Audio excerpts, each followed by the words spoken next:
Hey Summoners, welcome to another episode of Pro Counters. In this episode, we're going to go over picks you need to learn to counter the meta and other popular picks on patch 9.20. With the ranked season coming to an end soon, it's paramount that you stay up to date and keep some pocket picks ready. Counterpicks are a great supplement that'll give you more tools to win your games, and we want you guys to be prepared. Make sure to like our video and leave some feedback down below. We're always reading your comments. For our question of the day, what peripherals are you guys using? And to follow up, what DPI do you play League on? We're curious, so feel free to let us know. One of our analysts says they play with 2,000, yikes. But before we get started, make sure that you go to ProGuides.com if you want to see huge improvements in your rank. We upload video guides similar to this one on our website every single day. As of now, we're currently uploading a challenge or gameplay analysis guide for every single champion, so make sure to click that link below. Also, we have an exclusive coaching feature called Play with a Pro, which provides instant, on-demand, 24/7 coaching from the best of the best. Trust me guys, you don't want to miss out on this, so sign up today. Now, with all that being said, let's jump right into it.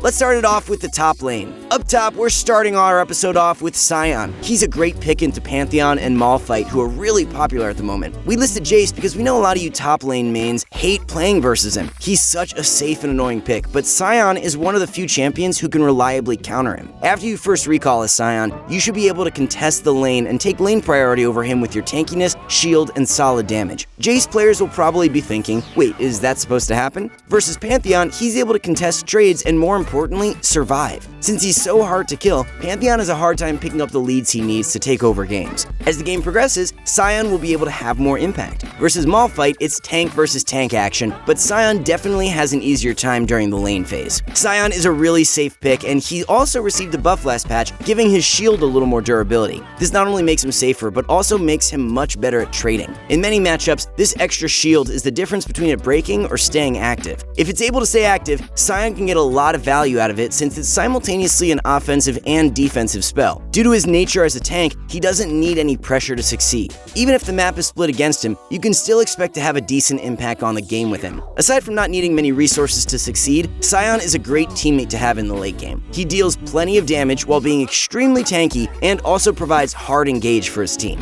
Up next, we're throwing Jax into the mix. While he's already a powerful champion, the most consistent way to succeed with Jax is to use him as a counterpick. Irelia, Renekton, Mordekaiser, and Yorick all struggle to fight this man. Imagine if he had a real weapon, he'd probably counter every champion in the game. With the combination of his counter-strike and insane all-in, Jax is able to beat auto-attack reliant champions as well as those with poor disengage. As a pick, Jax's incredible scaling is enough to justify picking him. Although he's primarily seen as a split pusher, his team fighting strength shouldn't be taken for granted. Make sure you build a Spear of Shojin, as this is core on him. It provides the extra mobility and CC he needs to dominate team fights, so it's really rare that you would want to skip it. Once ahead, it's nearly impossible to beat Jax in a 1v1. His enemies will usually have to send 2 or even 3 members to stop him, meaning that the rest of Jax's teammates can pick up objectives elsewhere on the map. When fed, he'll even be able to fight his opponents 1v2 or 1v3. He's a ticking time bomb, and one that's actually still pretty strong in the early to mid game.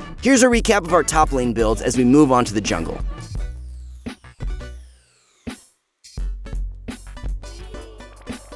First up in the jungle is Nunu. His tankiness and CC make him a difficult opponent for the likes of Lee Sin, Kha'Zix, Mundo, Evelynn, Vi, Gragas, and Rengar. That's a lot of picks, so make sure to pick him up. Since Nunu is both tanky and able to deal amazing single target damage to monsters, he's easily one of the best junglers for forcing Dragon, Rift Herald, or even Baron. When playing Nunu, your goal is to secure vision of the enemy jungle so that you can protect your laners. If you spot the enemy jungler and you're nearby, get ready to counter gank because your snowball and ultimate can lead to a devastating turnaround. On the other hand, if you ever spot your opponent on the opposite side, that's the green light for you to trade back an objective. Either Dragon or Rift Herald are great pickups, so don't feel bad about whichever one you get. Just make sure you use Rift Herald properly if that's when you end up trading back for it. Using it before 14 minutes is huge, since it'll provide you or your teammates that juicy turret plating gold. In the late game, you're really, and I mean really, annoying for the enemy team to play versus. Your snowball gives you a ton of engage, and like we said, Nunu is tanky. Aftershock, along with his Q and ultimate, make him really beefy and lets him stall for his teammates. Another great thing about playing Nunu is how much zone control and utility he provides for his teammates. His passive's attack speed buff is a great bonus for his carries, while his ultimate ultimate provides excellent peel for his entire team. In smite fights over Baron or important dragons, Nunu also has the upper hand because he can throw in his Q as well. Definitely a nice little bonus to have.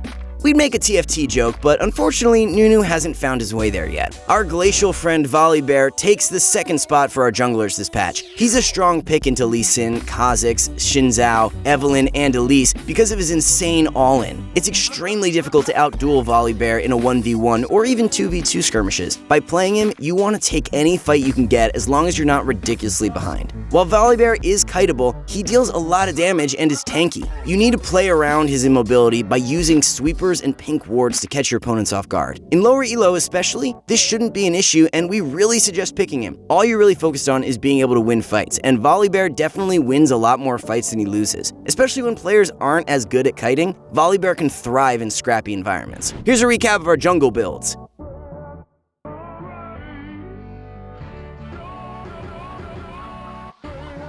Now, let's move on to the mid lane. While we mentioned him as an OP pick in our other video, Garen is still going to be a solid counter pick in the mid lane. Melee champions, especially assassins, struggle against Garen because he's tanky, outtrades them, and is equipped with a silence. Champions like Zed, Talon, and Fizz thrive off being able to win their lane and snowball hard. Versus Garen, odds of this happening are slim, and it only gets harder as the game progresses. As Garen continues to get tankier and stronger, he's eventually able to run down assassins and render them ineffective during teamfights. Especially because of his silence, Garen is always able to keep these sorts of champions in check since they won't be able to use their abilities temporarily, leaving them vulnerable. Now that he's able to utilize Conqueror, Garen's strength as a counter pick is even higher. Before this patch, Garen mid was the choice of many of his mains, and he's still going to be just as strong.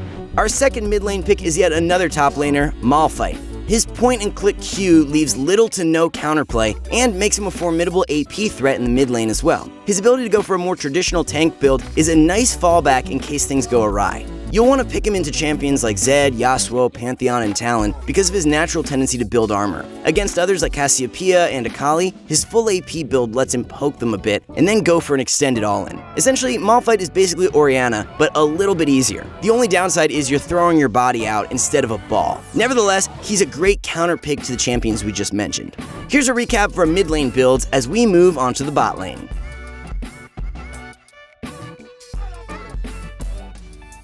Kicking off the bot lane is Ashe. We featured her in this series a lot, but this time it's a little bit ironic. Last patch, not a single marksman held a positive win rate versus Ashe. In a sense, she's a counter to everyone, but in reality, that's not exactly true. Instead, it just means that she has some way to answer every single one of her opponents down bottom. Specifically, we suggest picking her into Caitlyn and Lucian, but she works well against anyone to be honest. Even in matchups where she can't win all-ins, her arrow provides enough kill pressure or gank setup that she soft counters everyone. When playing her, make sure to either take advantage of your longer range or to wait for level 6, depending on who you're playing versus. Champions with strong all-in are ones you should wait for 6, especially if your lane partner has a strong follow-up. Later into the game, you're looking for those game-winning arrows, or saving it to peel for yourself. Ashe does a lot of damage in the late game, getting close to many hyper carries as well. Definitely don't hesitate to pick her because she's really not that hard either.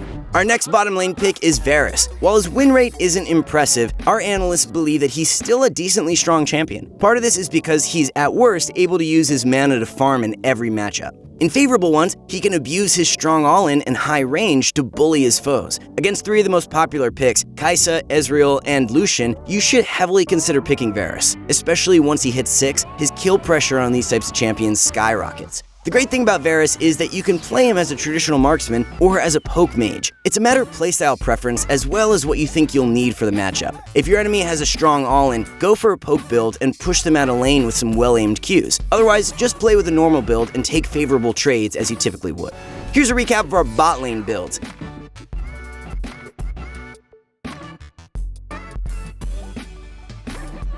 Now, let's wrap it up with support. With the increasing popularity of Blitzcrank, it's up to your favorite ray of sunshine to step up. Leona is a tanky support with tons of crowd control. She's naturally a great answer to Blitzcrank because she wins all-ins and doesn't have to be as afraid of him. Even at 6, Blitzcrank's shield-breaking ultimate doesn't mean much to her because Leona's tankiness comes from stats in her W, which blocks damage instead of creating a shield. The same goes for Nautilus and Rakan. She does more damage than them, and she doesn't have to be super afraid of them either. If you find that you're a hook magnet, it might be time to accept your fate and just pick Leona, since hooking you is sometimes a good thing. In the late game, you still have solid engage and equally as strong peel. You have options over how you want to play fights out. Use your best judgment and don't stick to one playstyle. Finally, we'd like to throw some of the spotlight onto Soraka. She's already doing great, but her silence and oppressive poke make her a formidable counter as a support. Morgan's lack of sustain means she's going to have a really hard time staying in lane versus her. Pyke gets hard countered by Soraka's silence, allowing her to slowly whittle him down. For Thresh, it's hard because he has to be able to kill Soraka before he presses Q a second time. Otherwise, he might just jump into his deaths and still get kited and 2v1'd. This kind of applies to every Soraka matchup actually. Her Q does a sizable amount of damage and also provides a bunch of sustain for both her and her laden partner. To reiterate, taking short trades just doesn't work against Soraka because she'll heal back up and end up on top. You're forced to have to kill her in one go, but this is often extremely difficult. If you're able to neutralize the lane and make it a farm lane, that's also a win for you as Soraka. Your late game utility is insanely powerful because you're able to keep your teammates alive and keep the fights going and going like a battery. Here's a quick recap of all the builds we mentioned for supports.